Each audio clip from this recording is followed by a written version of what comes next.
up, guys? This is Lucid, reporting to you live on location at Brooks Park in the financial center of downtown Toronto, the financial heart of Canada. And we're here to cover the first assembly for the Occupy TSX. Let's see what it's all about.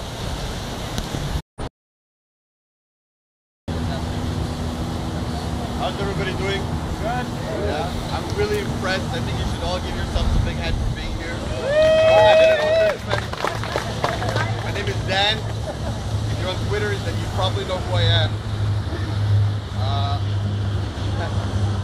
No, you don't. There's an Occupy Toronto site, right? I'm trying to send out as much information quality as possible. I'm getting there. Give me like 5 minutes, okay? Not even. 3 minutes. There's so much information I want to share with you. The most important thing is, I'll just come on what you said, okay? G20 was a nightmare for everybody in Toronto, and it left the whole city traumatized. And we need to heal our whole city, give us something to believe in, okay? The biggest problem we have online and in real life, in any sort of way, is our organizational methods suck. Okay? They're pitiful. I'm sorry. We're all trying to organize each other, and there's commands going in every sort of direction, but we need to streamline things. What I'm proposing is something called an incident command system, followed by the Red Cross in any sort of emergency relief. All right, just so you know, I have a big booming voice. I don't know what this means. Hold on. Give it a second. ICS is a standardized on-scene incident management concept designed specifically to allow responders to adapt an integrated organizational structure equal to the complexity and demands of any single incident or multiple incidents without being hindered by jurisdictional boundaries. In the early 1970s, ICS was developed to manage rapidly moving wildfires. The point is, we have 6 command staff posts that are including incident commanders, safety, information, a liaison, and a team of operators, planning, logistics, and finance administration. Underneath all that, we can be organized with a stream of information that's flowing coherently, rather than all shouting. All right, I'm here with Dan Dix, back from Korea. Oh, sorry. So, yeah, what the hell happened to you? I was invited to go down to Korea, to the demilitarized zone and the joint security area because they liked my film Into the Fire. So they invited me to come down to present the film in a number of screenings, and I did just that. It was up for an award, and unfortunately we didn't win any awards, but it was still a very, very good experience to be able to show my film on the other side of the world. What do you think they liked about your film? Well, considering that the G20, the very next one, was in Seoul, Korea, right after the one in Toronto, I think that's why they were interested in the film, because they just went through similar experiences themselves. Yeah, like how similar? Well, just with the G20 coming to town, they also had to deal with the fences going up all around town. They didn't have a huge turnout of protesters like we did in Toronto. They have other concerns, like they had 100,000 people show up in Seoul, Korea to protest the FTA because at the time there was the mad cow and the beef, and they wanted to stop beef imports from coming from America into Korea. So that's some of their bigger causes. But I think the reason why they like the film is because it shows that you know, we have a tyrannical police state, even in Canada, similar to what they often experience with their military in the streets. My impression of your film was that, you know, the police crackdown was an important aspect of your film, but what it told also was this like community culture of resistance and also cooperation from the state. Was that aspect kind of like well received or recognized in Korea? Yeah, it was, because considering the fact that the entire festival was funded, 100% funded by the Korean government.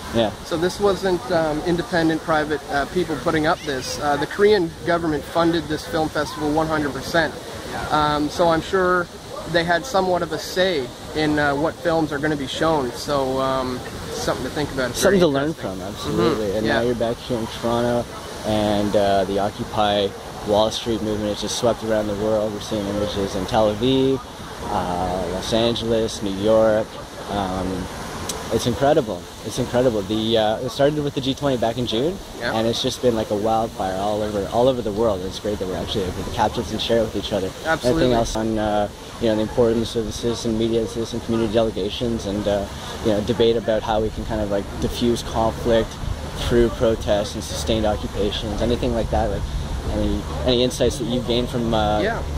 I think what we're seeing right now all over the Western world is history in the making. There is a global revolution taking place. It was started, like you said, maybe a year ago, but this whole Occupy Wall Street thing has really exploded, and it's becoming, like you said, Occupy LA, Chicago, Boston, all over, even Canada, Vancouver, and of course here in Toronto we're going to be having our own on October 15th. So I think solidarity within the movement is extremely important. Obviously we need to work together. We need to be careful though of what sort of solutions are going to come out of these demands that the people want. We got to be careful that these movements, once they get to a certain size, are not co-opted and taken over and run by government insiders. So it's something to be aware of. But as I said, solidarity within the movement is a good thing. We got to work together. Global solidarity. I think we can all just unite around sort of an anti-war, strong anti-war position. I think like as a world movement, we're in good standing. Do you have any other specific demands? Yeah, we need to get to the root of the problem, which is fiat-based fractional reserve banking. Compound interest lending. Fiat. Borrowing, you know, a lot of people here don't even understand that our Canadian bank is nationalized. We do technically own it ourselves. It's just that since 1974, we haven't been borrowing from our own bank. We've been borrowing from private banks and places like the IMF and paying interest to these when there's no need to. We could be borrowing from our own National Bank of Canada. That's awesome. So I think we need to get to the root of the problem, which is fractional reserve banking. One last question. What's coming up next? We're eagerly awaiting the release of the Toronto Hearings DVD, but are there any other projects that are coming down the... Yeah, we're working around the clock on the Toronto Hearings disc. We want to get that out as soon as we possibly can. It's a lot of work. You know, I interviewed all of the speakers and we had 6 different camera angles of everything, so it's a lot of work to sync it all up, but we're going to get that out as soon as we can. And I think what we're seeing right now could very well turn into the next project. This is huge and deserves attention. And hopefully we can collaborate with other cities like London, maybe Quebec. Absolutely. Cool. Thanks for your time, Dan. Yeah, no problem, man.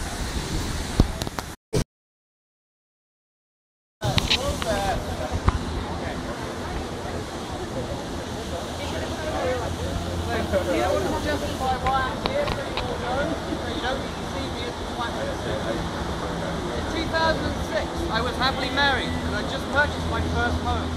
In 2007, I witnessed staff abuse at the downtown public relations agency in Toronto where I work. I spoke privately to the HR director for her counsel on how best to handle the situation. 48 hours later, I was wrongfully dismissed, told that I didn't fit, and frog marched from the building with barely enough time to clean my desk. My wife could not cope with the situation, and I developed a clinical depression and a generalized anxiety disorder as a result of what happened to me. I lost my career, I lost my home, and I lost almost lost my son. I had to leave the house, and I was unemployed for 2 years.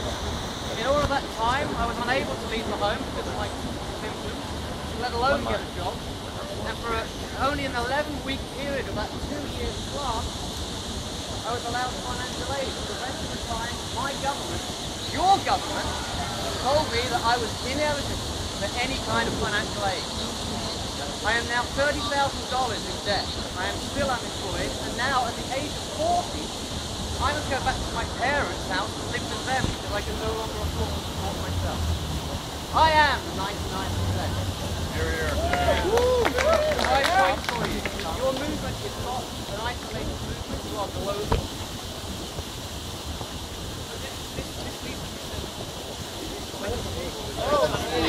Speak. Speak louder! 4 points left. I've been running a site called Occupy Earth. We now have confirmation from at least 20 countries around the planet that we have an Occupy happening at country level. In the rest of the countries on the planet, we have penetration at city level. This is a global movement. knows no class, it knows no religion. It doesn't give a shit whether you believe in this, that, or anything else. You are part of a global movement and you hold the same speeches whether you like it or not. We have sister organizations. If you haven't heard of these groups already, then get your ass online and find out about them. The 99%. Anonymous. Woo! WeAreChange.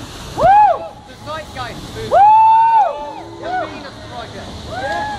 You need to find out about these things because the Zeitgeist movement basically tells you what all the topics are, and the Venus Project tells you what all the Post them on the website, please! 4 out of 5 points. The police is not your enemy. The police are victims. The police are victims of the same. They're just human! How dare you! Metropolitan Police protect the city! Don't you dare move! If we do not coordinate with the police, we give them the perfect opportunity to arrest us for no reason. Last point, wear your uniform. If you're a nurse, wear your uniform. If you're a banker, wear a suit. If you're a mechanic, wear a border suit. People need to understand that it's not just a bunch of students with high-high t-shirts running around saying, stop going, stop going, make an offender. People need to know that everybody is represented. Thanks very much.